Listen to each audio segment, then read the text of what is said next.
rakyat Indonesia ini akan tergugah semangatnya apabila rasa nasionalismenya itu terusik gitu.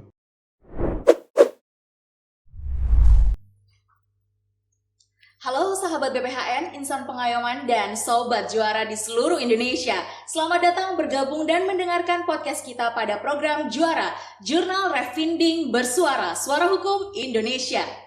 Senang sekali karena pada hari ini saya Nurul bisa menemani sobat juara dalam beberapa waktu ke depan untuk mengupas salah satu jurnal yang menurut saya ini sangat menarik, yaitu Kedaulatan Wilayah Udara di Atas Alur Laut Kepulauan Indonesia atau ALKI. Sekilas dari judulnya saya rasa ini akan menjadi atau pembicaraan terkait permasalahan yang terjadi akibat perbedaan antara rezim hukum laut dengan hukum udara internasional yang terjadi di atas alur laut Kepulauan Indonesia atau ALKI itu sendiri.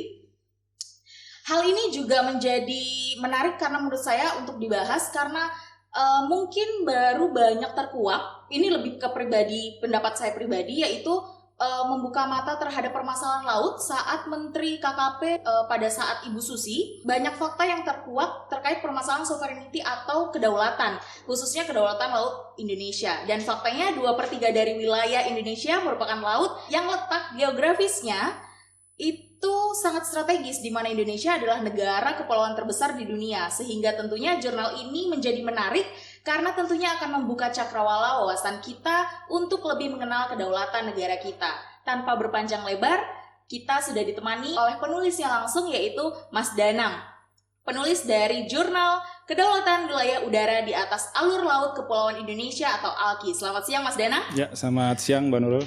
Mas Danang, boleh sedikit perkenalan dulu kepada sobat juara terkait background Mas Danang sendiri? Baik, nama saya Danang Risdiarto. Saat ini saya menjabat sebagai Kepala Sub Bidang Ekuindaktur 2 di Pusat Analisis dan Evaluasi Hukum Nasional di Badan Pembinaan Hukum Nasional Kementerian Hukum dan HAM. Luar biasa. Mas Danang, setiap karya tulis terutama, apalagi ini jurnal yang muncul itu pasti memiliki alasan yang kuat atau urgensi mengapa dibahas atau dituliskan oleh sang penulis. Dan munculnya ide itu sendiri pasti dikarenakan adanya sebuah permasalahan. Kami ingin tahu dan mungkin Mas Danang bisa menceritakan sedikit kenapa memutuskan untuk memilih tema ini.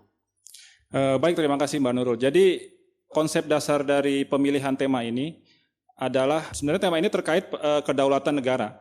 Jadi sering terjadi adanya pelanggaran wilayah udara di atas alur laut Kepulauan Indonesia.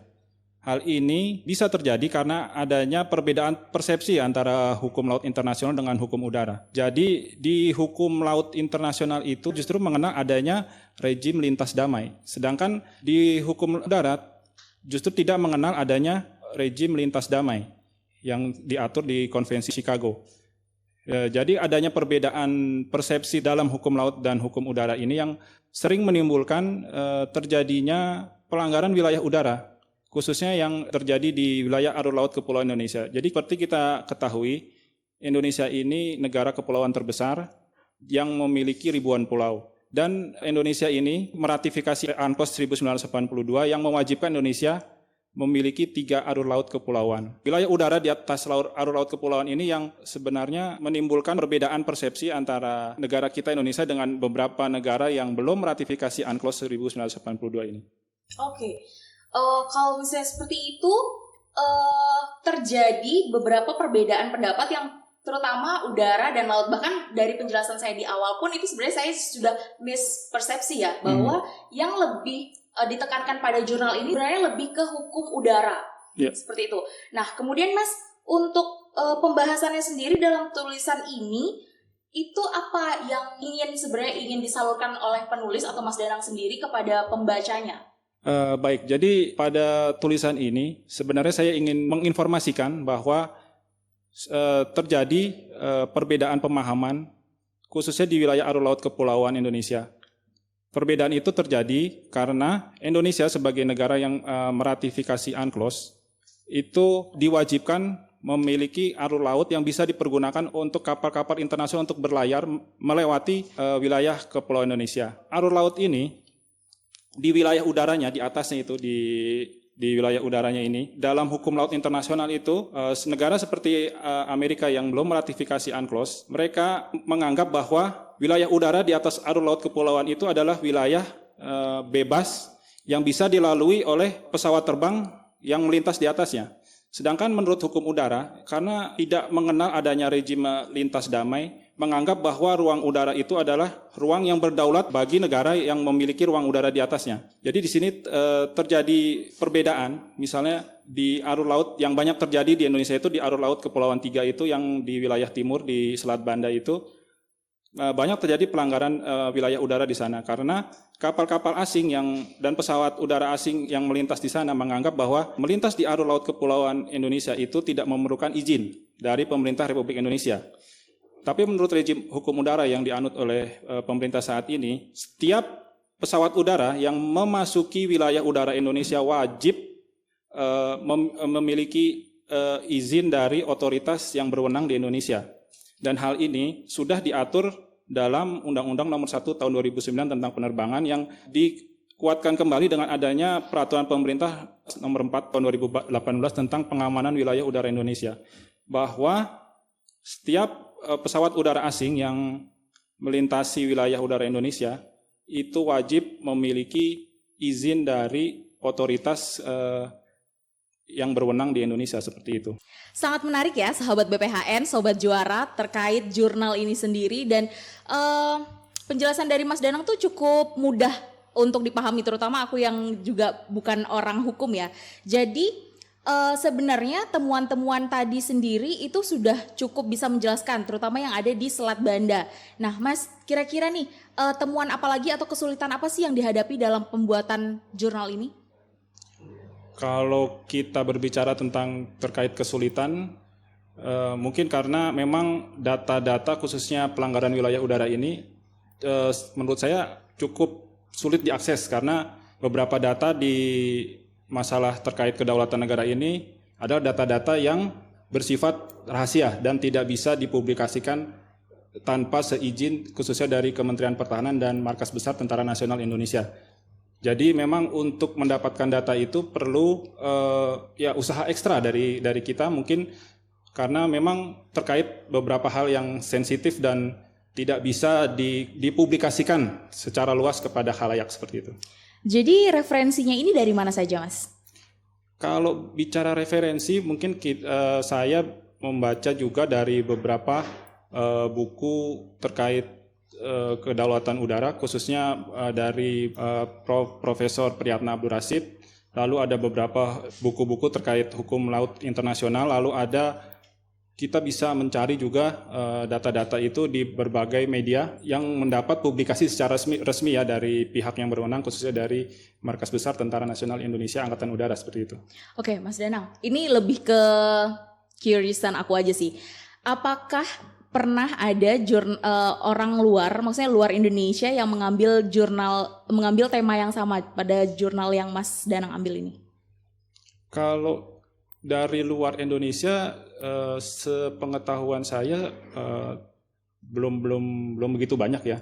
Tapi kalau dari akademisi khususnya yang berkaitan dengan pertahanan negara, kedaulatan negara seperti itu yang berasal dari Indonesia memang sampai saat ini juga belum begitu banyak yang memfokuskan pada kedaulatan udara khususnya terkait dengan hukum udara seperti itu sendiri.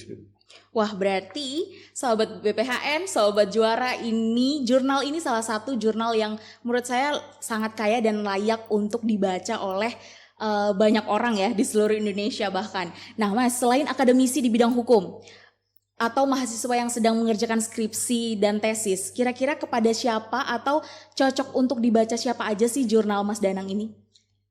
Kalau menurut saya jurnal saya ini cocok atau layak untuk dibaca oleh beberapa instansi atau rekan-rekan dari instansi atau kementerian yang terkait dengan permasalahan kedaulatan udara ini, khususnya dari rekan-rekan dari Tentara Nasional Indonesia, dari Kementerian Perhubungan, dari Kementerian Pertahanan, dari Badan Intelijen Negara, lalu dari mungkin bisa juga dari beberapa LSM yang peduli pada permasalahan terkait kedaulatan Indonesia ini, lalu pada insan-insan atau kepada khalayak yang memang menaruh perhatian kepada soal-soal kedaulatan negara, karena ini memang kedaulatan negara ini isu yang sensitif. Rakyat Indonesia ini akan tergugah semangatnya apabila rasa nasionalismenya itu terusik gitu.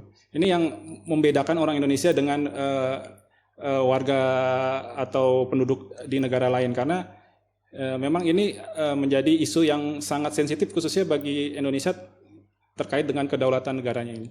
Oke, kalau Mas Danang sendiri bilang ini harusnya bisa dibaca oleh teman-teman kementerian lain atau instansi yang terkait, berarti jurnal ini bisa menjadi masukan ya, atas kebijakan-kebijakan untuk mempengaruhi kebijakan dari kementerian atau instansi yang terkait tentunya ya. Oke, baik. Sobat BPHN, sahabat BPHN, Sobat Juara, mungkin bagi teman-teman, ini bukan mungkin, tapi harus sekali untuk teman-teman semua sahabat BPHN dan Sobat Juara membaca jurnal ini. Kenapa? Karena akan ada banyak, akan menambah hasanah atau menambah wawasan dari rekan-rekan pembacanya tentunya. Dan itu harapan dari penulis itu sendiri.